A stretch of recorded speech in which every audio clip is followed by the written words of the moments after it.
É um mito a pessoa acreditar que o presidente do Brasil ele faz o que quer, do jeito que ele quiser e tudo mais.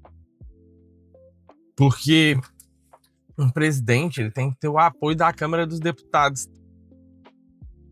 Sem o apoio da Câmara dos Deputados, o presidente pode até conseguir ali fazer uma coisa ou outra no país, só que ele perde um pouco a direção e o controle do país, do Brasil, que os deputados, eles são muito importantes na política brasileira.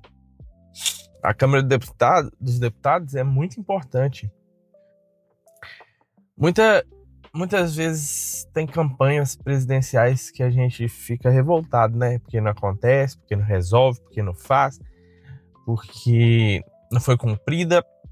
Mas olha, às vezes a culpa nem é do presidente, de quem tá ali assumindo o poder da presidência e executando as coisas como presidente. E assim, a parte da aprovação e quem aprova ou rejeita, né? Que muitas vezes está dentro da Câmara dos Deputados. A sala das máquinas do Brasil, na verdade, a gente pode considerar que é ali na Câmara dos Deputados. Um pouco do Senado e também na Câmara dos Deputados. É onde que a lei vai mudar, onde que vai ser votada as leis. As coisas do dia a dia nascem ali.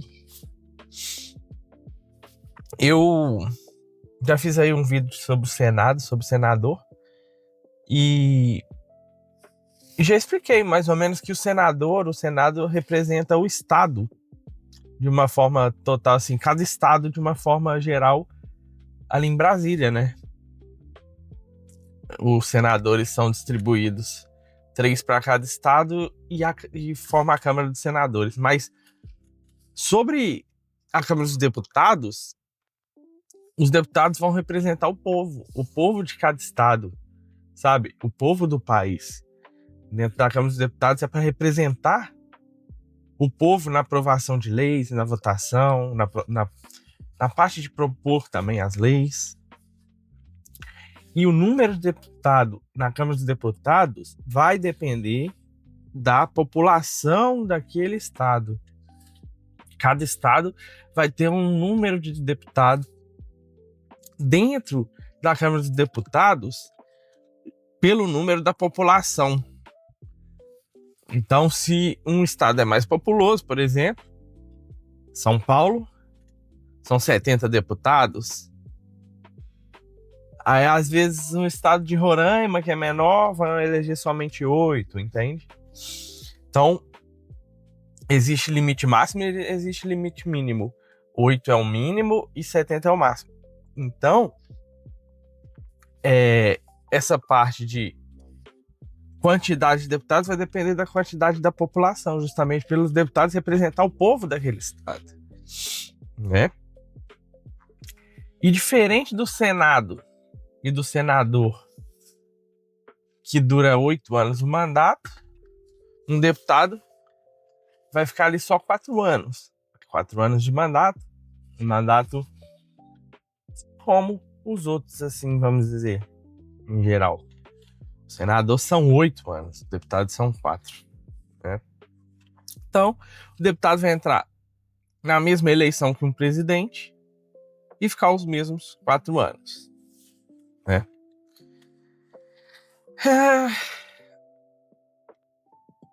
Justamente por entrar junto com o presidente, é que o presidente ele tem que ter tato e tem que ter uma capacidade de negociação com esses deputados. O presidente ele tem que ser capaz de atuar em conjunto com o presidente. E também o deputado ele tem que ser capaz de transparecer e conseguir levar para a Câmara dos Deputados qual que é o requisito do povo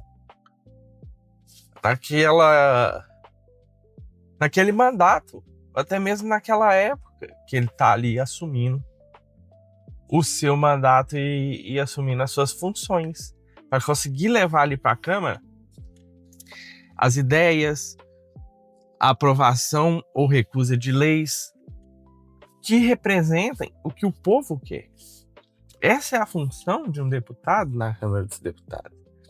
Trazer a representação do povo dos estados, né? O povo, que na soma vai ser o povo do país. Se você for pensar, muitas leis do Brasil, leis sobre imposto, trânsito, Código Penal, elas começam a ser debatidas antes de serem mudadas dentro da Câmara dos Deputados. Elas vão ser discutidas lá dentro e depois, às vezes, a votação é feita ou não sobre aquela lei, é escolhida a prioridade das leis que vão ser votadas e tudo mais, mas é debatida ali dentro, sabe? A mudança das leis, a possibilidade de alteração, o porquê deve alterar, e cada um vai defendendo ali e discutindo entre os deputados sobre isso. Então, se a lei for aprovada pela maioria, né, dentro da Câmara dos Deputados, ou seja, uma lei foi discutida e é aprovada por maioria dentro da Câmara dos Deputados, aí ela sobe para o Senado.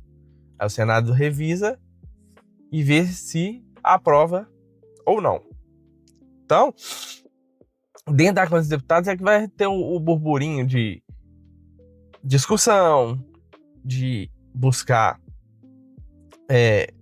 debater, fazer projeto de lei, ajustar projetos de leis. A Câmara dos Deputados é muito importante, porque depois que chega no Senado, eles vão verificar se aquilo ali está de acordo, por exemplo, com a Constituição, se está de acordo com as outras leis que se condizem, se faz sentido para os estados de uma forma geral. Agora, na Câmara dos Deputados é que essas leis vão nascer na sua grande maioria, sabe? Ali na Câmara dos Deputados que essas leis vão ser debatidas e ajustadas. Então, se você for pensar, essa função impacta muito a vida prática e diária do cidadão do país, né, do Brasil. Pensa, o deputado, ele vai discutir sobre lei, votar, propor. Então, naquela época de mandato de um deputado, ele vai ter capacidade de ter uma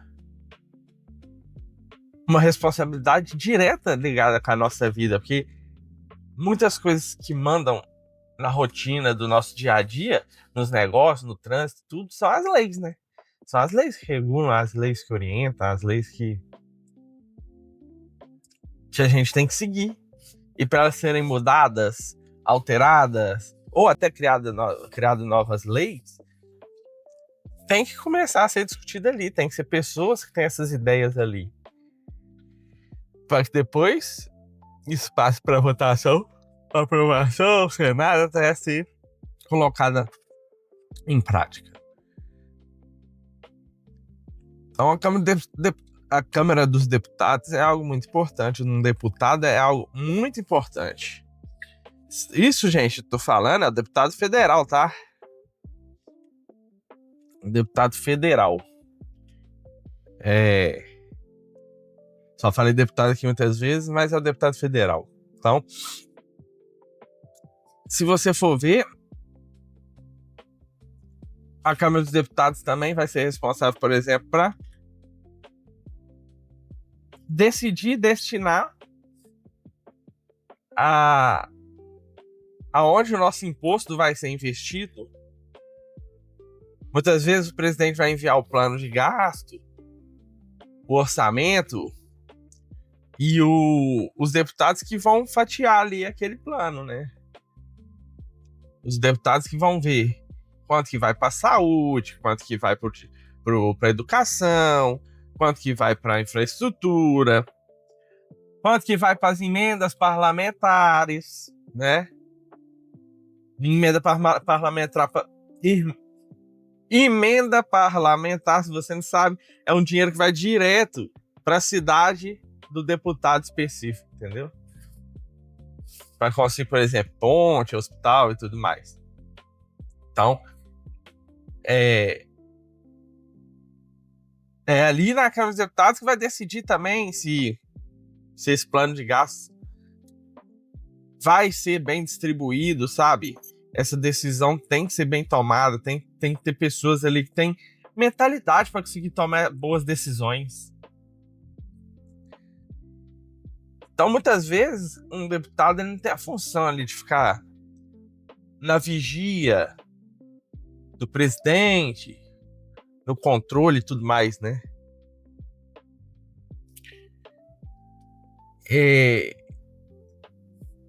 Mais do que isso, ele tem o poder nas suas mãos de propor, de decidir, de votar, de colocar em pauta certos assuntos. Então, além da vigia, ele não vai ser só um vigia, ele vai ter esse poder e, além da vigia, esse poder, né? E também vigiar, ver como estão sendo feitas as coisas, convocar ministro para poder explicar o que está sendo feito ali em algum ministério. Se a educação não está andando bem, eles podem convocar para poder explicar, para poder dar satisfação, para poder depois eles verem se vão propor novas leis, alterar leis, tentar entender ali o contexto geral do país. A tal da CPI, né? A gente ouve muito falar de CPI, é criada ali, na Câmara dos Deputados. CPI significa Comissões Parlamentares de Inquérito. Então, vai ter uma comissão para poder fazer inquéritos relativamente a algum assunto específico. Então, a Câmara do Deputado e os deputados vão ter poder para poder fazer investigação de corrupção, quebra de sigilo, por exemplo, quebra de sigilo bancário, podem convocar testemunhas. Da Câmara dos Deputados, um deputado, às vezes você tem no estado, sei lá, vai ser elegido, por exemplo, São Paulo, 70 deputados. Olha o impacto que tem na sua vida. Um deputado federal. E às vezes a gente vota até número aleatório lá e vê quem aparece, aperta confirmar. Às vezes, deputado, eu vou falar, pouca gente sabe quem votou. Pouca gente olha em quem votou. Não sei quem me indicou, não sei quem vi aqui na TV, vi não sei aonde, não sabe nem o que a pessoa quer fazer, o porquê quer fazer, nada. Meu Deus, acredito que às vezes a gente reclama muito da política no Brasil, mas o grande responsável, grande das vezes, somos nós mesmos, tá? Que a gente não se atenta, não vota direito, a gente tanto faz. A gente é presidente, governador e no máximo ali um prefeito que a gente olha. Só que, sinceramente, esses são cargos de gestão executiva, estão lá no topo da cadeia ali, mas embaixo tem muitos outros que vão impactar muito mais. Um prefeito, um governador, um presidente não vão conseguir fazer as coisas sem apoio de senador, sem apoio de deputado federal, sem apoio de ministro. Não vão conseguir. Entende? Não vão conseguir. Vai ser muito difícil o mandato se não tiver esses apoios. Se não tiver alinhado as ideias. E muito mais se quiser fazer o que quiser e não tiver o mínimo do apoio, vai ficar barrado. Ou se tiver também total apoio para as ideias malucas, também pode transformar um caos no país. Então, é muita atenção, tem que entender muito bem em que a gente vota. A voto é assunto muito sério. Só que pouca gente leva a sério, né? Infelizmente. O pessoal não tá nem aí. Depois reclama. Aí depois a vida é reclamar da política. Reclamar da política que a pessoa nem sequer se informou o que o cargo político que ela tá votando faz. E nem se informou em quem ela tá votando, o que a pessoa propõe, a pessoa, quais são as ideais, quais são as ideias, os ideais, a linha de pensamento daquela pessoa. Então, acho que a gente tem que ficar mais atento sobre isso. Depois tem outros vídeos no canal sobre esse assunto de política, sobre os cargos políticos. Se quiser depois, convido a assistir aí, para poder aprender um pouco mais. Claro que eu falo aqui de uma forma geral e de uma forma mais genérica, mas é para você justamente entender pelo menos o mínimo de quem você tá votando e do que ele faz. Tá bem? Aperta o like aí, vai. O coraçãozinho, vai. O like, coração, gostei. E inscreve no canal aí pra ajudar. Valeu. Fica com Deus.